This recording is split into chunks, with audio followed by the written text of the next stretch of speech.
Hi viewers, எல்லோருக்கும் வணக்கம். இன்னைக்கு சுற்றும் விழி சுடரே நாடகத்தில் இருந்து ஒரு சின்ன பார்வைக்கு. சுடர் பாப்பா டிராயிங் காம்படிஷனில் ஃபஸ்ட் ப்ரைஸ் வாங்குறாங்க.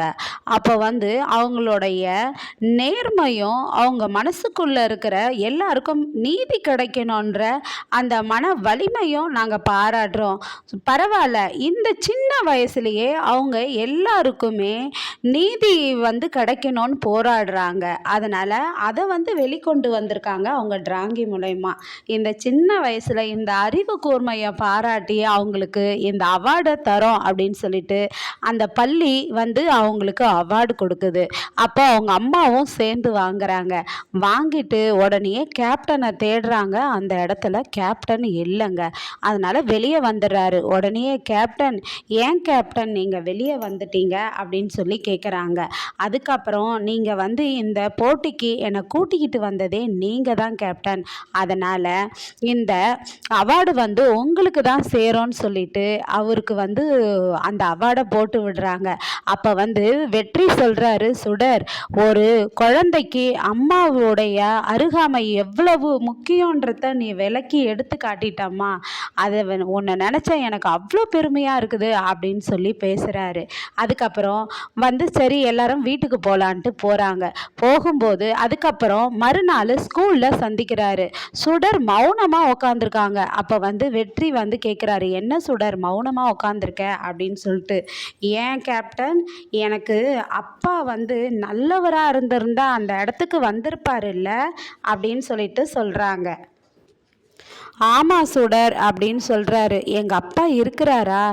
ஏன் கேப்டன் எங்கள் அப்பா வரலை? அப்பா அவர் கெட்டவரா? உங்களுக்கு எங்கள் அப்பாவை தெரியுமா அப்படின்னு சொல்லி கேட்குறாங்க. இல்லைம்மா எனக்கு தெரியாதுமா அப்படின்னு சொல்கிறாரு. அதுக்கப்புறம் சோகமாக இருக்கும்போது உனக்கு சைக்கிள் ஓட்டுவியா அப்படின்னு கேட்குறாரு. இல்லை கேப்டன் எனக்கு சைக்கிள் ஓட்ட தெரியாதுன்னு சொல்கிறாங்க சுடர் பாப்பா. அதுக்கப்புறமா கேப்டன் போயிட்டு ஒரு சைக்கிளை கொண்டு அழகாக சைக்கிள் ஓட்ட சொல்லித்தராருங்க. பயமாக இருக்குது கேப்டன், எனக்கு பயமாக இருக்குது கேப்டன்றாங்க. ஆனால் கொஞ்சம் கொஞ்சம் சைக்கிள் ஓட்டத்துக்கு இப்போ தான் பழகுறாங்க. ஆனால் சுடர் பாப்பா தனியாக விட்டதும் பயந்து போய் சைக்கிளை போட்டுட்டு கீழே விழுந்து கையில் அடிபட்டுடுதுங்க. காயமாகிடுது. உடனே அழுகுறாங்க. கேப்டன், நான் எங்கள் அம்மு கிட்ட போனோம் இப்போவே டைம் ஆகிடுச்சு அப்படின்றாங்க. அதுக்கப்புறமா கேப்டன் என்ன பண்ணுறாருன்னா அவங்க பொண்ணு சுடரை தூக்கிக்கிட்டே வராருங்க. வழியேற தூக்கிட்டு வீடு வரையும் தூக்கிட்டு வராரு. தூக்கிட்டு வந்ததும் ஆனால் அபி என்ன பண்ணுறாங்கன்னா, வீட்டில் இன்னும் காணுமே சுடரை, என்ன ஆச்சு, டைம் ஆச்சு, ஆனால் வெற்றி கூட இருப்பாருன்னு சொல்லிட்டு நம்ம இருந்துட்டு அசால்ட்டாக இருந்துடக்கூடாது.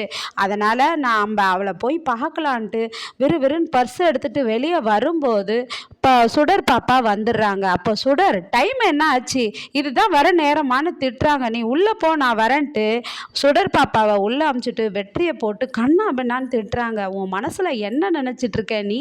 நான் ஏதோ கேட்காம கம்மன் இருக்கேன்னு அமைதியாக இருக்கேன்னு நினச்சிட்டு இருக்கியா?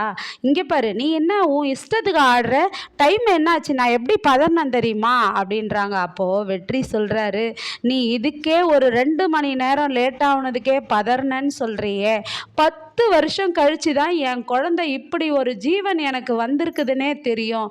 நான் அப்போ அந்த 10 வருஷமாக எவ்வளோ நான் இதுவாக இருந்திருப்பேன்.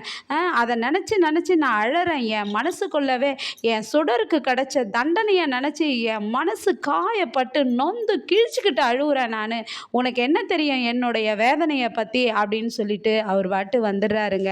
அதுக்கப்புறம் அவங்க அண்ணி சரளா இருக்கிறாங்கல்ல, அபியோட அண்ணி, சண்முகம் ஒய்ஃபு, அவங்களுடைய சித்தி ஊர்லேருந்து வரேன்னு சொல்கிறாங்க. அவங்க 4 நாள் தங்கறதுக்கு இங்கே ஒரு வீடு கேட்குறாங்க. ஏன்னா அவங்க பொண்ணுக்கு வளகாப்பு பண்ணுறதுக்காக கேட்குறாங்க.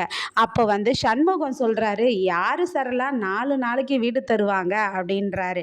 உடனே அபி சொல்கிறாங்க, அண்ணி அவங்க நம்ம வீட்லேயே இருந்து பண்ணிக்கட்டுமே விசேஷம், ஏன் நம்ம வீட்டில் இருந்து பண்ணால் என்ன அப்படின்னு சொல்லும்போது சரளா உடனே ஆமாம் இது நல்லா இருக்கேன்னு ஃபோன் பண்ண போகிறாங்க. அப்போது சண்முகம் வேண்டாம் நம்ம இருக்கிற பிரச்சனையில் இது வேற என்னத்துக்கு யோசிப்போன்னு சொல்கிறாருங்க.